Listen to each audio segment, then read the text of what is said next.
Welcome to Could It Exist in Real Life, where I shatter your barriers between fiction and reality. The Legend of Zelda: A Link to the Past has been considered the definitive Zelda game, as well as considered one of the greatest Nintendo games of all time. It was the first of four of the original series to be remade and redistributed in different consoles, such as the Game Boy Advance and Nintendo Wii's Virtual Console.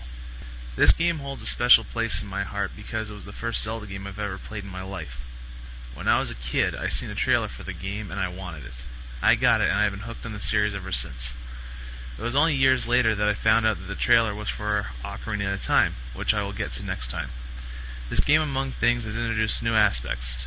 It was known as to be the first game only to feature a purple-haired Link, due to a color error that was corrected in the advanced version, and introduced new items, the first being the coveted Blade of Evil's Bane, the Master Sword. Normally this would be the part where I introduced the plot first, so I apologize if my story did the following: made you cry or wasted your ears.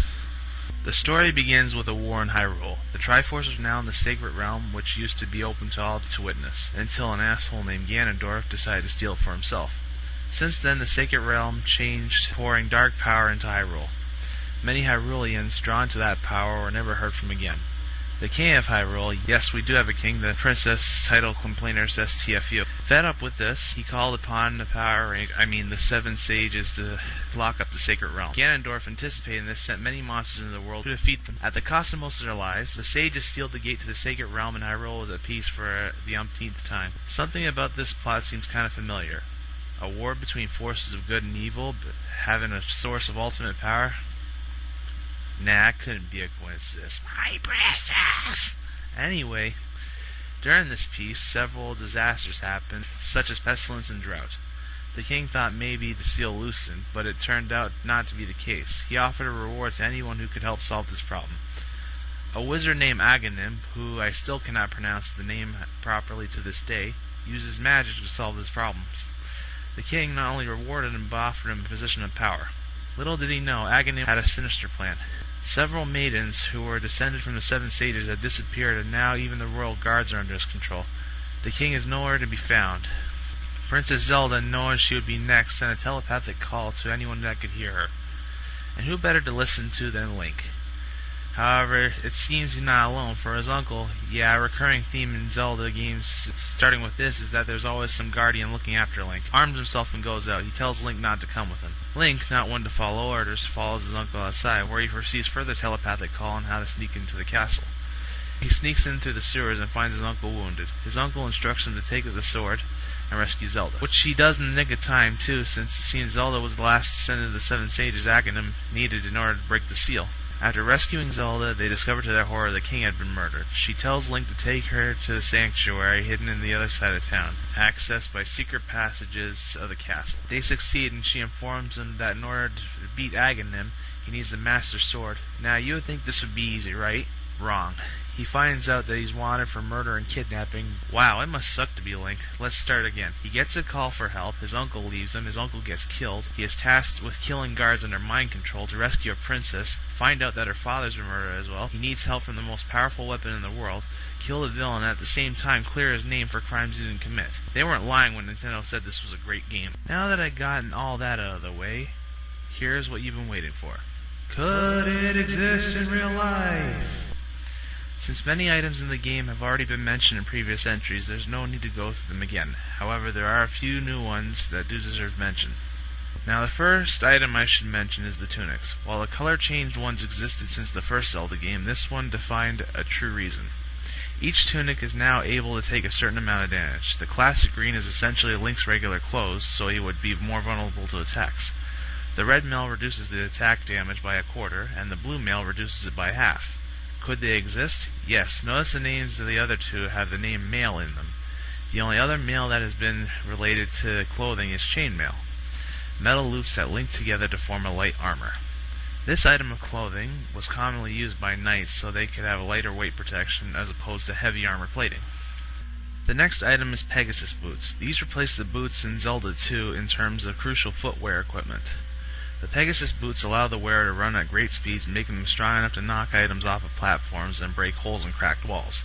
Could they exist in real life? Yes and no. There are shoes advertised which claim that make you run faster, but it's not true. Shoes and boots are designed to absorb the shock of impact between your foot and hard surfaces, such as rock or concrete. It's actually the foot that causes speed control in running. If you were to run on a hard surface with your bare feet, you wouldn't get too far because your feet would wear and give from the constant impact of each foot hitting the ground propelling you forward. If you wear a shoe with enough padding, the impact would be reduced. However, that's only part of the solution. The other part, you would have to have enough traction, meaning that your shoe would need to grip the ground more in order to propel you further and increase speed. Long story short, the real Pegasus boot is your foot and not a shoe. You just need a tire for it. The third item is another new one at its time, the hook shot. It's a grappling hook that launches onto any catchable surface and propels you to wherever the hook's embedded. This is used to reach hard spots and climb places where there are no stairs or ladders. Could this exist in real life? Another yes and no. There have been variations of grappling hook that have existed in real life from medieval times to now. However, this variation has never been made. It is, however, theoretically possible to make. First, let's take the basics out. For a hook shot, you need the shooter, the hook, and the chain connected to it. The chain and hook are easy to make, however, the shooter not so much. In order to make one to coexist with the time, it would have to be a spring-loaded device. One so the hook can be reloaded, and the other so it can rewind the chain. However, such a thing cannot be properly working due to the following. 1. You need enough chain length for various shootings at certain distance, and 2. You need to make it big enough for the entire chain length to wind itself back. To do so, you would need to make the shooter big enough to store the chain. And 3, you would need some really strong springs, because odds are overuse of the hook shot could damage it and the person using it. Do not attempt to make such a device without proper safety experience. The fourth item is the magic cape. This cape is made to turn the wearer invisible so he would sneak into areas undetected.